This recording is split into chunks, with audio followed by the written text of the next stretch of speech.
ஓம் நம சிவாய.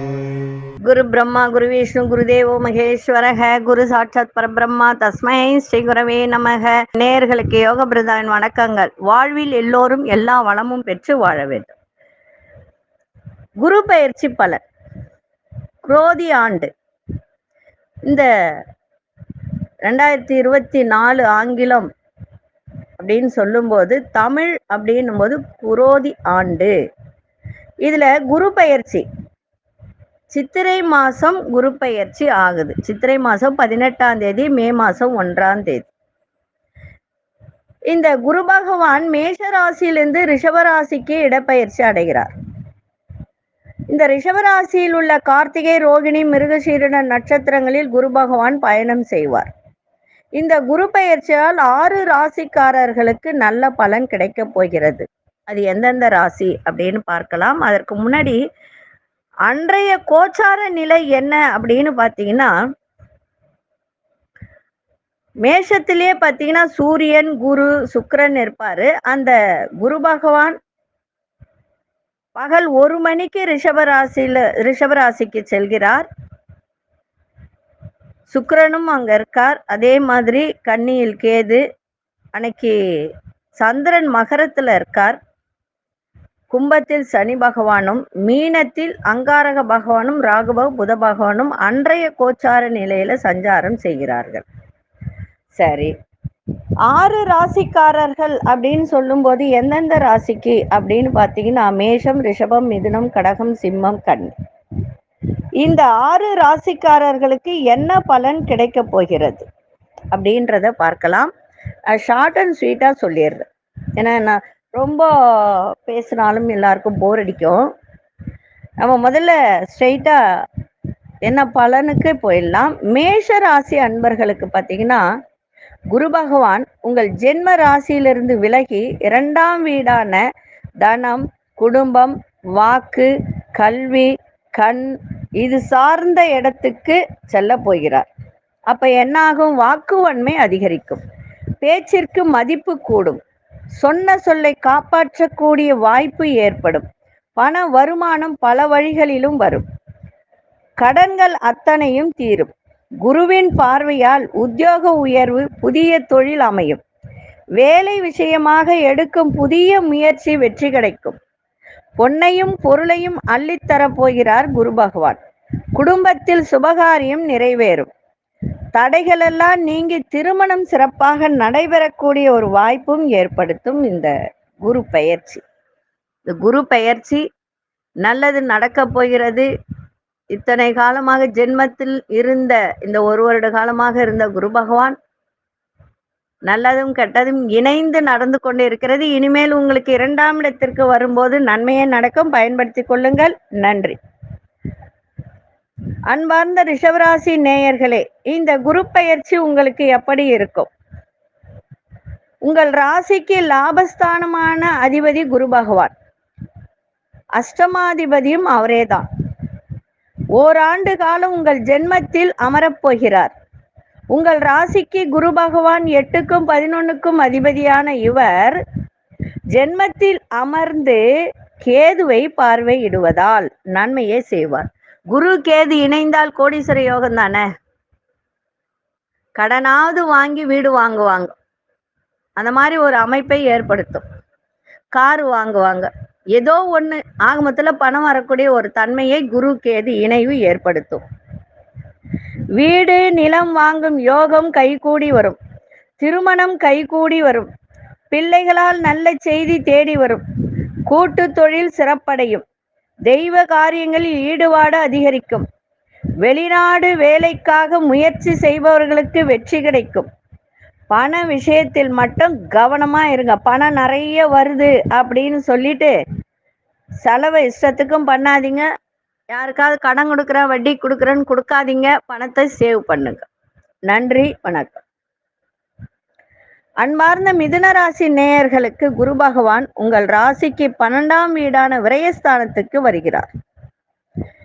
7ஆம் வீட்டுக்கும் 10ஆம் வீட்டுக்கும் அதிபதி இவர். அப்ப 12ஆம் வீட்டில் மறைந்த குரு விபரீத ராஜ யோகத்தை கொடுக்க போகிறார்.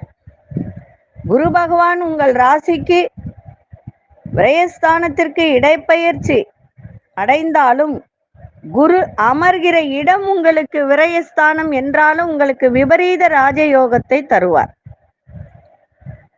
அதான் சொல்லுவாங்க, மறைந்த குரு விபரீத ராஜயோகத்தை கொடுக்க போகிறார். வாடகை வீட்டில் வசித்தவர்கள் சொந்த வீடு வாங்கும் அமைப்பை குரு பகவான் ஏற்படுத்துவார்.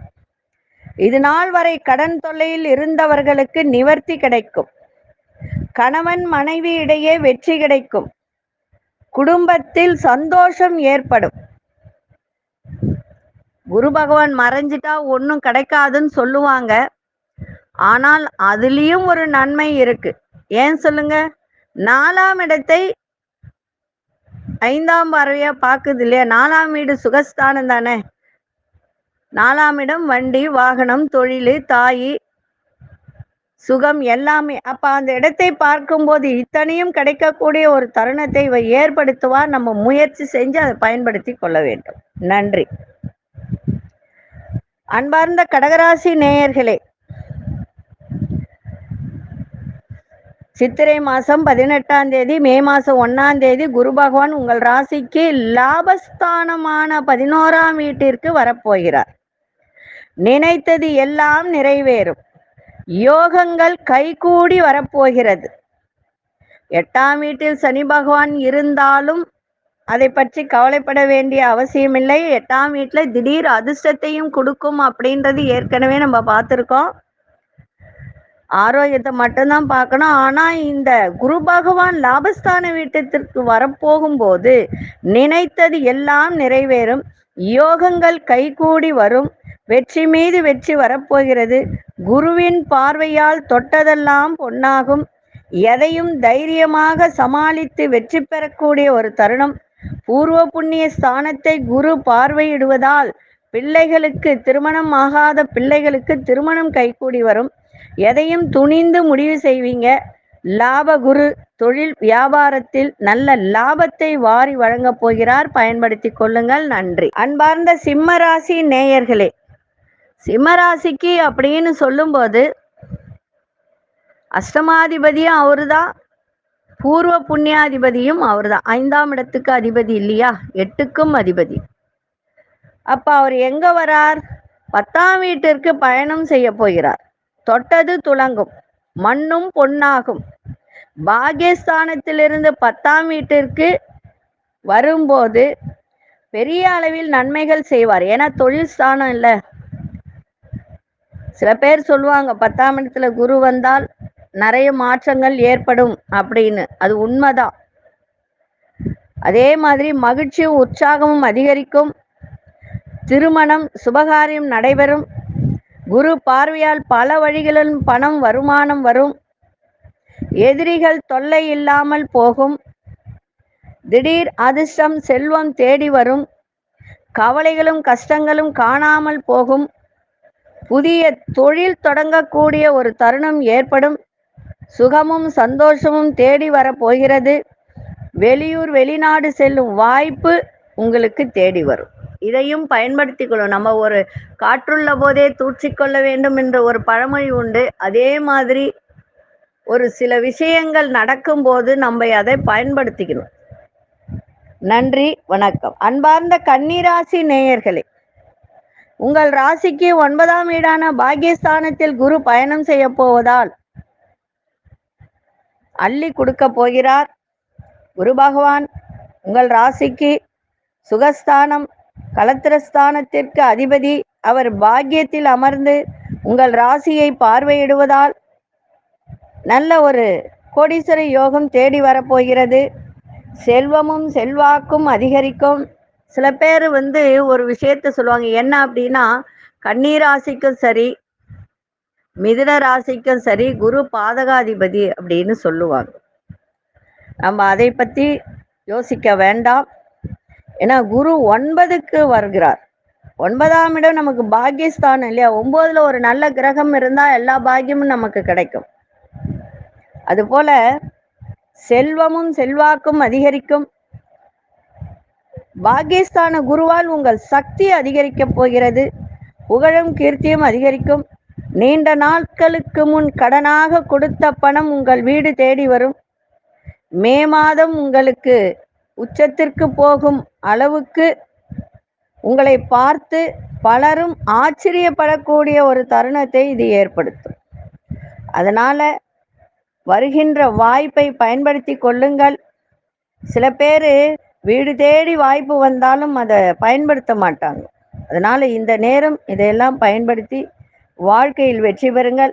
நன்றி, வணக்கம். அன்பார்ந்த துலாம் ராசி நேயர்களே, குரு பகவான் உங்கள் ராசிக்கு 8ஆம் வீடான அஷ்டமஸ்தானத்திற்கு வந்து அமரப்போகிறார். 8ஆம் இடம் என்றது அஷ்டமஸ்தானம் அப்படின்னு சொல்லுவாங்க.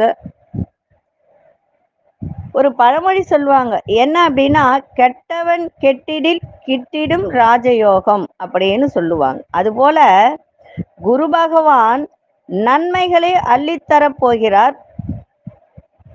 குரு பார்வை உங்கள் ராசிக்கு 2ஆம் இடத்தை பார்க்கிறது, தனஸ்தானத்தை பார்க்கிறது, சுகஸ்தானத்தை பார்க்கிறது, விரயஸ்தானத்தை பார்க்கிறது. அப்போ 2, 4, 12ஆம் வீடுகள் மீது விழுவதால் தூரதேச பயணங்கள் செல்லக்கூடிய வாய்ப்பு. அஷ்டம குரு உங்களை ஆட்டி படைப்பார் என்று அஞ்ச வேண்டாம். பணம் பல வழிகளில் கைக்கு தேடி வரும். மாணவர்களுக்கு உயர்கல்வி யோகம் தேடி வரும். நோய்களெல்லாம் நீங்கி ஆரோக்கியம் அதிகரிக்கும். புதிய மாற்றங்களையும் உங்களை தேடி வரக்கூடிய நல்ல வாய்ப்பு. இதை பயன்படுத்தி கொள்ளுங்கள். நன்றி. அன்பார்ந்த விருச்சிக ராசி நேயர்களே, இந்த சித்திரை மாசத்துல இடப்பெயர்ச்சியாகும் குரு பகவான் மே மாதம் முதல் சிறப்பான வாழ்க்கையை தேடி தரப்போகிறார். 6ஆம் வீட்டில் இருந்து களத்திர ஸ்தானத்துக்கு குரு பகவான் வந்து அமரப்போகிறார். உங்கள் ராசியை பார்க்கும். குருபலன் வந்துவிடும். திருமணம் சுபகாரியம் கைகூடி வரும். யாருக்கெல்லாம் திருமணம் தடைபட்டதோ அவர்களுக்கெல்லாம் திருமணம் கைகூடி வரும். தொழில் வியாபாரம் சிறப்பான லாபத்தை கொடுக்கும். குரு பகவான் பார்வை லாபஸ்தானம், தைரியஸ்தானத்தின் மீது குருவின் பார்வை விழுகிறது. புகழும் செல்வமும் அதிகரிக்கும். வேலையில் இருப்பவர்களுக்கு பதவி யோகம் தேடி வரும். வருமானம் அதிகரிக்கும். கடன் பிரச்சனைகள் நீங்கும். சித்திரை முதல் சிறப்பான யோகத்தை தரப்போகிறது. யோகமான குரு பெயர்ச்சி உங்களுக்கு அமைந்துள்ளது. பயன்படுத்தி கொள்ளுங்கள். குரு பகவானை நன்றாக வணங்குங்கள். நன்றி. அடுத்தது தனுசு ராசி. அன்பார்ந்த தனுசு ராசி நேயர்களே, குரு பகவான் உங்கள் ராசிக்கு 6ஆம் வீடான ருணரண ரோக சத்ரு ஸ்தானத்தில் பயணம் செய்ய போகிறார். இதுவரைக்கும் 5ஆம் இடத்தில் இருந்து எதுவும் செய்யல அப்படின்னு நினைத்தவர்களுக்கு குரு பகவான் உங்களுடைய ராசிக்கு அதிபதி, 4ஆம் வீட்டுக்கு அதிபதி, அதாவது சுகாதிபதியும் அவரே, ஜென்மாதிபதியும் அவரே. உங்களுக்கு கேந்திராதிபதி கெட்டு போனால் யோகம்தான். நோய்கள் நீங்கும். பாடாய்படுத்திய கடன் பிரச்சனைகள் முடிவுக்கு வரப்போகிறது. படித்து முடித்துவிட்டு வேலை தேடிக்கொண்டிருப்பவர்களுக்கு நல்ல வேலை கிடைக்கும். செய்யும் தொழிலில் முதலீடுகளுக்கு லாபம் அதிகரிக்கும். முன்னேற்றம் அதிகரிக்கும். உங்கள் ராசிக்கு 6ஆம் வீட்டில் குரு மறைந்தாலும் ராஜயோகம்தான். குரு பகவானை நல்ல வழிபாடு செய்யுங்கள். காரைக்குடியிலிருந்து கொஞ்சம் தூரம் போனீங்கன்னா பட்டமங்கலம் அப்படின்னு ஒரு ஊர் வரும். அங்க தக்ஷாமூர்த்தி இருப்பார். அவரை வணங்கிவிட்டு வாருங்கள். சிறப்பாக இருக்கும். இன்னும் நன்றி. அன்பார்ந்த மகர ராசி நேயர்களே, குரு பகவான் பூர்வ புண்ணிய ஸ்தானமான 5ஆம் வீட்டிற்கு இடப்பெயர்ச்சி ஆக போகிறார். வாடகை வீட்டில் வசிப்பவர்கள் சொந்த வீடு வாங்கக்கூடிய ஒரு வாய்ப்பை ஏற்படுத்தி கொடுப்பார். தன வரவு சிறப்பாக இருக்கும். எதிர்பாராத இடத்திலிருந்து வீடு தேடி உதவிகரம் கிடைக்கும். வெளிநாடு செல்லும் வேலைக்காக முயற்சி செய்பவர்களுக்கு நல்ல செய்தி தேடி வரும். தன்னம்பிக்கை அதிகரிக்கும். வளர்ச்சி அதிகரிக்கும். நினைத்த காரியங்களில் வெற்றி கிடைக்கும். குரு அருளும் திரு அருளும் உள்ளது. திருமணம் கைகூடி வரும். சுப நிகழ்ச்சிகள் அதிகம் நடைபெறும். குழந்தை பாக்கியம் ஏற்படும். குரு பகவான் மே மாதத்திற்கு பிறகு மகர ராசிக்காரர்களுக்கு நல்ல வருமானத்தை வாரி வழங்கப் போகிறார். நன்றி. அன்பார்ந்த கும்பராசி நேயர்களே, குரு பகவான் மே மாதத்தில் இருந்து உங்கள் ராசிக்கு சுகஸ்தானமாக பயணம் செய்ய போகிறார். குரு உங்களுக்கு தனஸ்தானாதிபதி, லாபஸ்தானாதிபதி, யோகக்காரன் குரு பகவான் 4ஆம் வீட்டில் அமர்ந்து 8, 10, 12ஆம் இடங்களை பார்வையிட போகிறார். வேலையில் இடமாற்றம், பதவி உயர்வு கிடைக்கும். வீடு வாங்கும் யோகம் கைகூடி வரும். திருமணம் சுபகாரியம் நடைபெறும். உங்களுக்கு குரோதி ஆண்டு தெளிவான சிந்தனையை தரப்போகிறது. மொத்தத்தில் கும்பராசிக்காரர்களுக்கு இந்த குரோதி ஆண்டில் நிகழப்போகும் குரு பெயர்ச்சி வெற்றியையும் மனமகிழ்ச்சியும் தரப்போகிறது. குரு பகவானை நன்றாக வணங்குங்கள், இன்னும் சிறப்பாக இருக்கும்.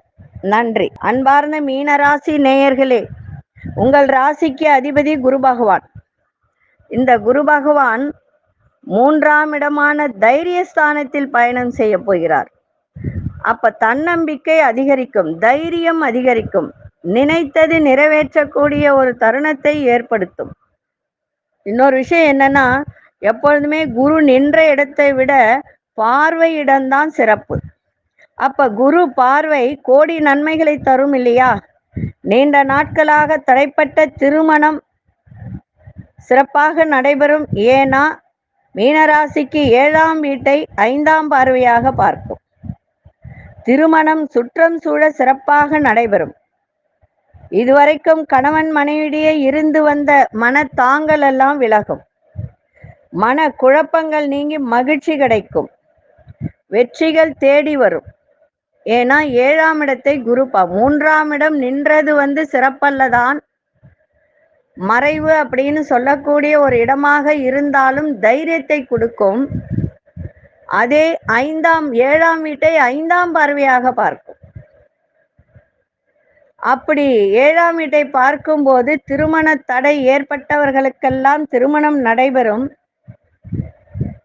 அதே போல 9ஆம் வீட்டையும் குரு பார்க்கும். அதாவது 9ஆம் வீட்டை 7ஆம் பார்வையாக குரு பார்க்கும். அப்ப சிறப்பு தானே. அதே போல 11ஆம் வீட்டை 9ஆம் பார்வையாக குரு பார்க்கும். அப்படி பார்வையிடும் போது சில நேரத்தில் வியாபாரத்தில் அதீதமான லாபத்தையும் கொடுக்கும். வெற்றிகளும் தேடி வரும். மனதுக்கு ஒரு தெளிவு ஏற்படும். அதனால இந்த குரு பெயர்ச்சி 3ஆம் இடத்தில் வருகிறதே, நமக்கு என்ன நடக்குமோ என்று பயப்பட வேண்டாம். குரு பகவானை நன்றாக வணங்குங்கள். ஏன்னா உங்களுக்கு 1க்கும் 10க்கும் அதிபதியானவர் தான் குரு பகவான். அந்த பார்வை உங்களுக்கு வெற்றியை தேடித்தரும். பயன்படுத்தி கொள்ள வேண்டியது உங்களுடைய முயற்சி. ஏன்னா முயற்சி ஸ்தானத்துல தான் குரு பகவான் வருகிறார். சரிங்களா? நன்றி, வணக்கம். யோக பிருந்தாவின் வாழ்த்துக்கள்.